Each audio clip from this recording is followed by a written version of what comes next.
அகில இந்திய ஊடகங்களை உச்சரிக்கும் சொல் திமுக ஸ்டாலின். முதுகில் குத்திய காங்கிரசுக்கு பாடம் எடுக்க தயாராகிவிட்டார் ஸ்டாலின் என்றே கூறுகிறார்கள். இந்தியா கூட்டணி கட்டமைத்த ஸ்டாலின் இந்தியா கூட்டணியை செயலிழக்க செய்திருக்கிறார். சிறுபிள்ளைத்தனமாக தாவேகாவுடன் கூட்டணி அமைத்த ராகுலுக்கு பிரதமர் வேட்பாளராக கூட ஆக முடியாத நிலையை ஏற்படுத்த அரசியல் களம் காண ஸ்டாலின் தயாராகிவிட்டார். இந்தியா கூட்டணியில் காங்கிரஸ் இருக்கும் இடத்தில் தாங்கள் இடம்பெற மாட்டோம் என்று அவர் அறிவித்த அடி, இதற்கு பின்னுள்ள அரசியல், இதன் விளைவாக நடக்கப் போவது என்ன, வரும் 3 ஆண்டுகள் டெல்லியில் ஸ்டாலின் என்னென்னவெல்லாம் அடித்து ஆடப்போகிறார் என்பதை முழுவதுமாக பார்க்கலாம். பாருங்கள்.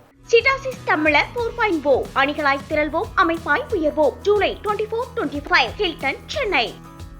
திமுக மற்றும் திமுக தலைவரை சுற்றியே இந்திய அரசியல் மையம் கொண்டிருக்கிறது என்பதை இன்றைய அதிரடி ஆட்டத்தின் மூலமாக மீண்டும் நிரூபித்திருக்கிறது திமுக. இந்தியா கூட்டணி, இந்தியா முழுவதும் மோடிக்கு எதிரான கட்சிகளை ஒன்றிணைக்கக்கூடிய இந்தியா கூட்டணியை கட்டி எழுப்பி பிரதமர் வேட்பாளராக ராகுல் காந்தியை முன்னிறுத்தியதில் திமுகவிற்கும் திமுகவின் தலைவர் மு.க. ஸ்டாலினுக்கும் முதல் பங்கு இருக்கிறது. அப்பேற்பட்ட இந்தியா கூட்டணி இன்று செயலிழந்து போவதாக அகில இந்திய ஊடகங்கள் கூறுவதற்கு காரணம், அந்த இந்தியா கூட்டணியின் கூட்டத்தில் திமுக பங்கேற்காது, முதுகில் குத்தியுள்ள காங்கிரஸ் பங்கேற்கும் கூட்டத்தில் நாங்கள் பங்கேற்க மாட்டோம், மோடி அரசாங்கத்திற்கு எதிராக இந்திய மக்களையும் தமிழக மக்களையும் காக்கும் பொறுப்பில் இந்தியா கூட்டணியில் உள்ள மற்ற கட்சிகள் விடுக்கும் கோரிக்கைகளுக்கு பாராளுமன்றத்தில் ஆகட்டும் மக்கள் மன்றத்திலும் திமுக உற்ற துணையோடு போராடும், காங்கிரஸோடு ஒட்டுமில்லை உறவுமில்லை என்பதை அறிவித்து தேசிய அளவில் காங்கிரசுக்கான 2029ஆம் ஆண்டு தேர்தல் தோல்விக்கு முதல் படியை எடுத்து வைத்திருக்கிறது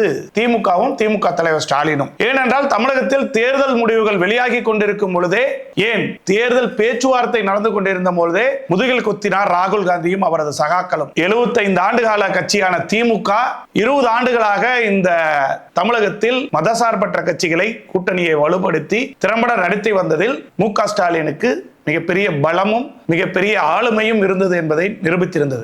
இதன் மூலம் தேசிய அரசியலில் திமுக மிக முக்கியமான இடத்தை பெற்றிருந்தது. அகில இந்திய அளவில் மோடிக்கு எதிராக தொடர்ந்து ஜெயித்துக் கொண்டே இருக்கக்கூடிய ஒரே தலைவர், ஒரே இயக்கம் என்ற பெருமையை திமுகவும் ஸ்டாலினும் பெற்று வந்தார்கள். அப்பேற்பட்டவர்களை ஏன் கடந்த பாராளுமன்ற தேர்தலின் போது அகில இந்திய அளவில் எந்த கட்சியும் ராகுல் காந்தியை பிரதமர் வேட்பாளராக அறிவிக்க முன்வரவில்லை? ஏன் காங்கிரஸ் கட்சியில் இருப்பவர்களே அதை கூற தயாராக இல்லாத இருந்த நிலையில் பாரத் ஜோடோ யாத்திராவை துவங்கி வைத்த திமுக தலைவர் ஸ்டாலின் ராகுல் காந்தியை பிரதமர் வேட்பாளராக அறிவித்தார். துவண்டு கிடந்த காங்கிரஸ் கட்சி மீண்டும் மீண்டொலி எழுத்து வருவதற்கு திமுக தலைவர் ஒரு காரணமாக இருந்தால், ஆனால் என்னதான் நீங்கள் எங்களை தூக்கி பிடித்தாலும் எங்களது குணம் மாறாது என்பதை தமிழகம் தாண்டி உள்ள மக்கள் காங்கிரசுக்கு என்ன இடம் கொடுக்க வேண்டும் என்பதை கொடுத்து வைத்ததின் விளைவு வரும் 2029 தேர்தலில் பிரதமர் வேட்பாளராக கூட ராகுல் காந்தி இருக்க தகுதியில்லாத தலைவராகவும்,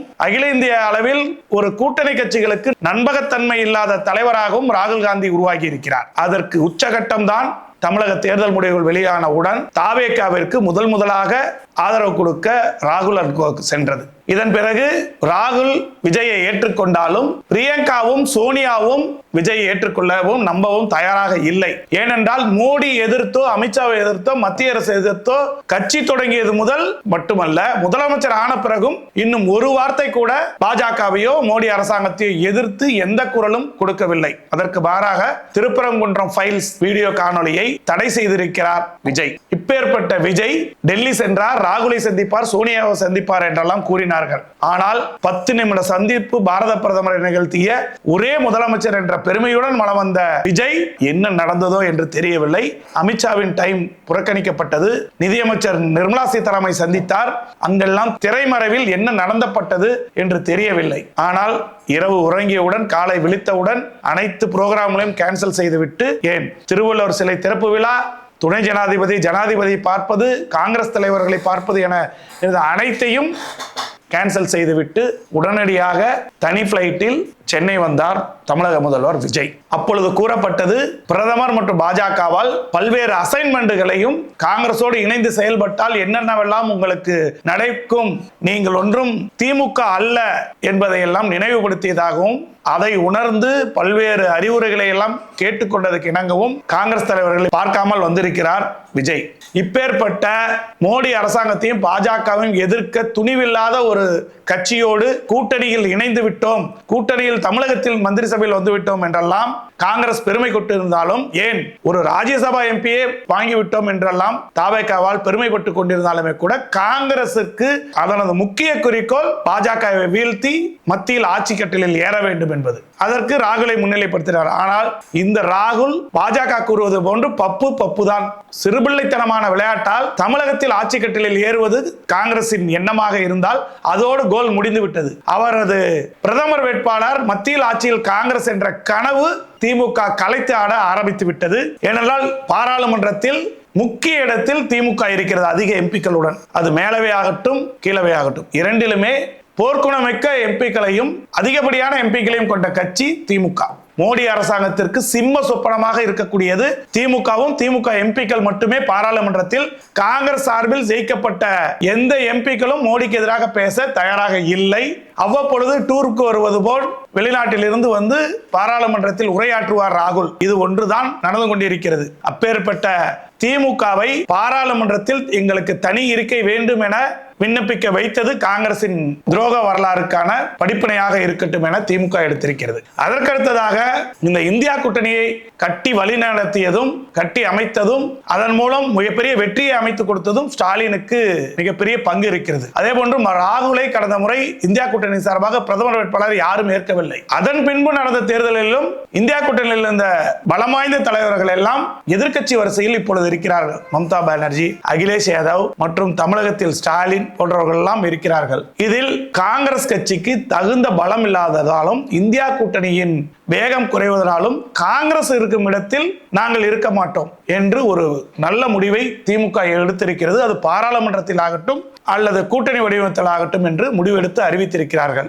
இது அகில இந்திய அளவில் காங்கிரசுக்கு மிகப்பெரிய சோகத்தையும் பாஜகவுக்கு மிகப்பெரிய சந்தோஷத்தையும் கொடுத்திருக்கிறது. ஆனால் திமுக தலைவர் போட்டு வைத்திருக்கும் கணக்கு என்பதோ மூன்றாவது அணியை கட்டமைப்போம், அப்படி இல்லை என்றால் காங்கிரஸை கலட்டி விட்டு இந்தியா கூட்டணியை மீண்டும் கட்டமைப்போம் என்ற ஒரே நிலைப்பாட்டில் திமுக பயணிக்க தொடங்கி இருக்கிறது.